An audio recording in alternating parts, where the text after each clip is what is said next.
थांनाय बिटिसि इलेक्शनाव जोङो मोनबा गेरेन्टि होदों। बे मोनबा गेरेन्टिखौ जोङो रायजोफोरनो जिहेतु होदों आरो बे मोनबा गेरेन्टिखौ जों मावथारनांगोन आरो बेखौनो आङो काजलगाव समस्टिनि जानानै बे जेनाखि गेरेन्टि होनाय बेखौ आं मावनो थाखाय थागथियारि जानांगौ। जानानै थांनाय बिटिसि बिसायख'थियाव काजलगाव बियाबनिफ्राय नोंथाङा गोबां भटनि फारागथियाव बेरेखा हानजानि बिथांखिखौ फेजेननानै देरहानो हाबाय। रायजो राजाफोरनो दा नोंथांनि बियाबनि रायजोफोरनो मा मेसेज होगोन? देरहानायनि गुदियाव गिबियावनो जों रायजो राजाफोरखौ बुंनांगोन।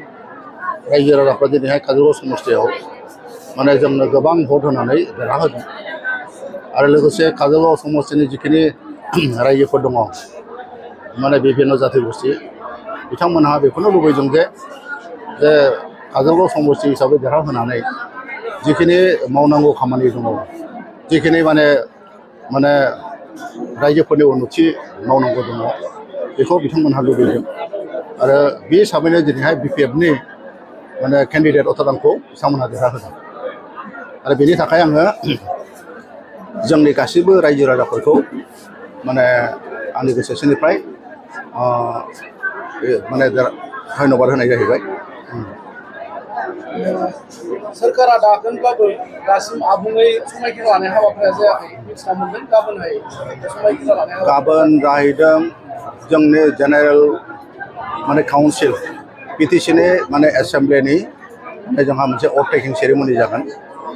बेवहाय जोंहा माने सानै जोंहा मानहोजाथाव हाग्रामा सार चिफ जाहैबाय आरो जोंहा रेहन दैमारि डेपुटि चिफ जाहैबाय।